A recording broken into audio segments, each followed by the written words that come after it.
Hello बच्चों, नमस्कार। चौहानी education channel में आपका स्वागत है। आज हम माध्यमिक शिक्षा मंडल मध्य प्रदेश भोपाल द्वारा जारी प्रश्न बैंक कक्षा 10वीं के समस्त विषयों की परीक्षा में पूछे जाने वाले वस्तुनिष्ठ प्रश्नों को हल करेंगे, जिससे आपको परीक्षा में 100% सफलता प्राप्त हो सकेगी। अगर आपके द्वारा चैनल को सब्सक्राइब नहीं किया गया है तो कृपया कर हमारे यूट्यूब चैनल को सब्सक्राइब कर लाइक एवं शेयर जरूर कीजिए, जिससे कि आपको हमारी वीडियो की नोटिफिकेशन सबसे पहले प्राप्त हो सकेगी। हमारे द्वारा कक्षा 10वीं के पाठ्यक्रम से संबंधित समस्त विषयों का वीडियो बनाया जा रहा है। प्रत्येक विषय के 8 से 10 वीडियो बने हुए हैं। प्लेलिस्ट में जाकर के सभी वीडियो को देख सकते हैं एवं परीक्षा में ज़बरदस्त अंक हासिल कर सकते हैं। आइए अब हम वस्तुनिष्ठ प्रश्नों को हल करते हैं। तो देखेंगे हम विज्ञान कक्षा 10वीं के अध्याय 12 विद्युत, इसके वस्तुनिष्ठ प्रश्न देखेंगे। प्रश्न क्रमांक 1, बड़ी सही विकल्प चुन करके लिखिए। सब सारे प्रश्न जो है 1-1 अंकों के हैं।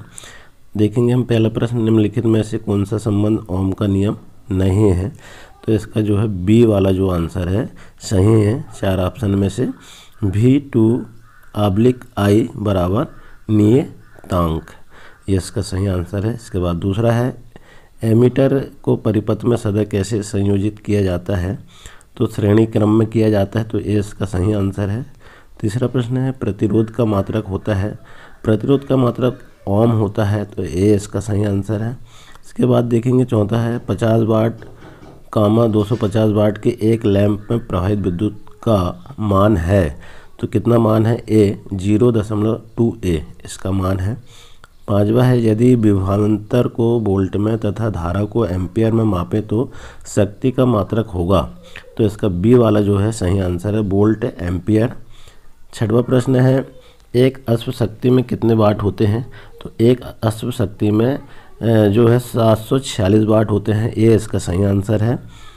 प्रश्न 7वां है, विद्युत धारा का SI मात्रक है, तो इसका मात्रक जो है ए एम्पियर। इसके बाद देखेंगे 8वां, प्रतिरोध का ISI मात्रक है, तो प्रतिरोध का IS मात्रक क्या है? ओम, तो डी इसका सही आंसर हो जाएगा। अगला है 9वां प्रश्न, किसी धातु की प्रतिरोधकता निर्भर करती है, तो इसमें डी इसके पदार्थ की प्रकृति पर, ये सही आंसर आ जाएगा। इसके बाद देखेंगे हम प्रश्न 10वां, विभवांतर का मात्रक है, तो वोल्ट इसका मात्रक है, डी इसका सही आंसर हो जाएगा। 11वां है, विद्युत धारा मापने का यंत्र है, तो क्या है? अमीटर, बी इसका सही आंसर हो जाएगा। इसके बाद देखेंगे 12वां, विभवांतर मापने का यंत्र है, तो क्या है? वोल्टमीटर, तो ए इसका सही आंसर हो जाएगा। 13वां प्रश्न है, विद्युत शक्ति का मात्रक है, वोल्ट है एम्पियर, तो ए इसका सही आंसर हो जाएगा। इसके बाद देखेंगे प्रश्न 14, प्रतिरोध आर के किसी तार के टुकड़े को 5 बराबर भागों में काटा जाता है, इन टुकड़ों को फिर पार्श्व क्रम में संयोजित करके देते हैं। यदि संयोजन का तुल्य प्रतिरोध R-R है तो R/R अनुपात का मान क्या है? तो यहाँ पर 25, डी सही आंसर हो जाएगा। प्रश्न 15 है, निम्नलिखित में से कौन सा पद विद्युत शक्ति को निरूपित नहीं करता?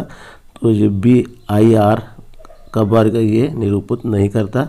16वां प्रश्न है, किसी बल्ब का अनुमानताक 220 वोल्ट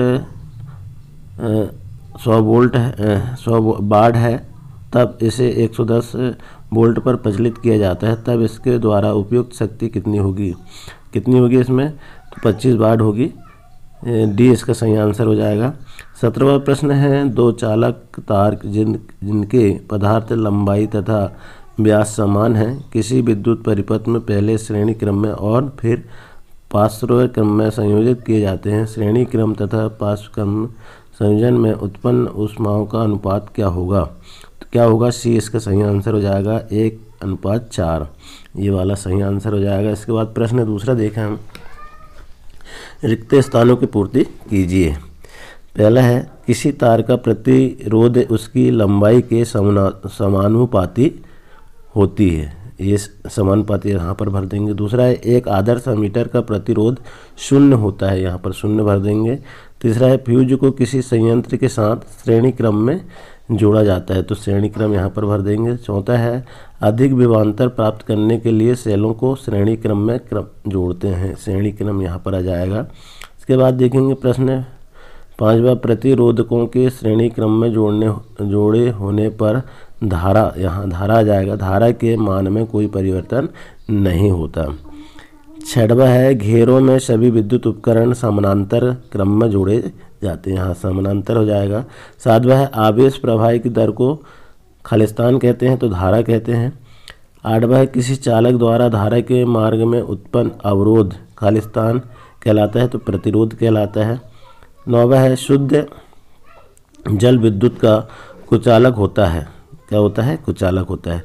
10वां किसी तार का प्रतिरोध उसकी लंबाई के समानुपाती होता है, यहाँ पर समानुपाती आ जाएगा। 11वां है किसी तार का प्रतिरोध उसके प्रतिच्छेद के व्युत्क्रम अनुपाती होता है, ये भर देंगे। 12वां है किसी तार की प्रतिरोधकता पर उसकी आकृति का प्रभाव खालिस्तान पड़ता है, नहीं पड़ता है। 13वां है विद्युत विभव का SI मात्रक क्या है? वोल्ट है, यहाँ पर वोल्ट भर देंगे। 14वां है एक इलेक्ट्रॉन पर 1.6 × 10⁻19 कूलाम आवेश होता है। 15वां है एक आदर्श एमीटर का प्रतिरोध कितना होता है? 0 होता है।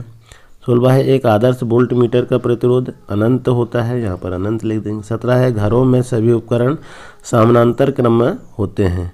18वां प्रतिरोधों के श्रेणी क्रम में जुड़े होने पर खालिस्तान के मान, धारा यहाँ पर आ जाएगा, धारा के मान में कोई परिवर्तन नहीं होता है। 19वां पार्श्व क्रम में जुड़े प्रतिरोधकों के सिरों पर विभवांतर समान होता है। इस प्रकार से खालिस्तान हो जाएंगे। प्रश्न तीसरा देखेंगे हम। सही जोड़ी मिलाइए, आ से बा को मिलाना है। विद्युत धारा को बी से मिला देंगे एम्पियर से, प्रतिरोध को सी से मिला देंगे ओम से, फिर प्रतिरोधकता को ई से मिला देंगे ओम मीटर से, विभवांतर को ए से मिला देंगे वोल्ट से, विद्युत शक्ति को डी से मिला देंगे वाट से। इस प्रकार हमारी सही जोड़ी का मिलान हो जाता है। इसके बाद देखेंगे हम सत्य असत्य। अब देखेंगे चौथा प्रश्न है, एक अश्व शक्ति बराबर 746 वाट होता है, ये सत्य है। दूसरा है 1 जूल बराबर 1000 वाट होता है, ये असत्य है। तीसरा है ओम विद्युत प्रतिरोध को मापने की इकाई है, ये असत्य है। चौथा है किसी विद्युत परिपथ में वोल्ट मीटर को सदैव श्रेणी क्रम में संयोजित किया जाता है, ये भी असत्य है। 5वां है फ्यूज को किसी संयंत्र के साथ समानांतर क्रम में जोड़ा जाता है, ये असत्य है। प्रश्न 5 देखें, एक शब्द या वाक्य में उत्तर दीजिए।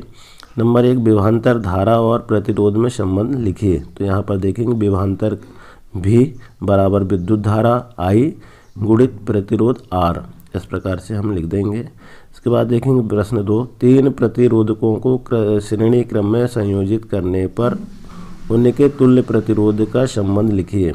तो यहाँ देखेंगे R5 बराबर R1 plus R2 plus R3 minus, इस प्रकार से हम लिख देंगे। इसके बाद 3 प्रतिरोधकों के पार्श्व क्रम संयोजन में उनके तुल्य प्रतिरोध का संबंध लिखिए। तो यहाँ पर संबंध देखेंगे 1/RP बराबर 1/R1 धन 1/R2 धन 1/R3, इस प्रकार से हम लिख देंगे।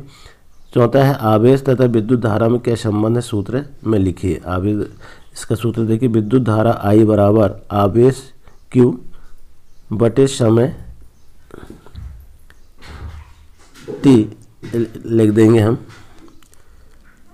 इसके बाद अगला है 5वां, एक इलेक्ट्रॉन पर कितना आवेश होता है। तो एक इलेक्ट्रॉन पर कितना आवेश होता है, 1.6 × 10⁻19 कूलाम होता है। 6वां है विद्युत आवेश का मात्रक लिखिए, तो कूलाम होता है। 7वां एकांक आवेश को किसी परिपथ के एक बिंदु से दूसरे बिंदु तक ले जाने में किए गए कार्य को क्या कहते हैं, तो विद्युत विभव कहते हैं। 8वां प्रश्न है किसी परिपथ में बहने वाली विद्युत धारा को नियंत्रित करने वाले अवयव को क्या कहते हैं, तो धारा नियंत्रक कहते हैं। प्रश्न 9वां है जब किसी तार की लंबाई दुगनी कर देते हैं तो एमीटर का पाठ्यांक कितना हो जाता है, तो आधा हो जाता है। 10वां प्रश्न है मिश्र धातुओं की प्रतिरोधकता का परिसर कितना है, तो 10-8 ओम एम से 10-6 मेगा ओम होता है। प्रश्न 6वां देखिए विद्युत बल्बों के तंतुओं के निर्माण में किस धातु का उपयोग किया जाता है, तो टंगस्टन का उपयोग किया जाता है। इस प्रकार एक एक अंकों के जो प्रश्न है परीक्षा में पूछे जाने हैं, इन सारे प्रश्न वस्तुनिष्ठ प्रश्न यहाँ पर हल हो जाते हैं। आशा है आपको वीडियो पसंद आया होगा। इसी तरह आने वाले अध्याय को कंप्लीट करने के लिए चैनल में बने रहें। धन्यवाद।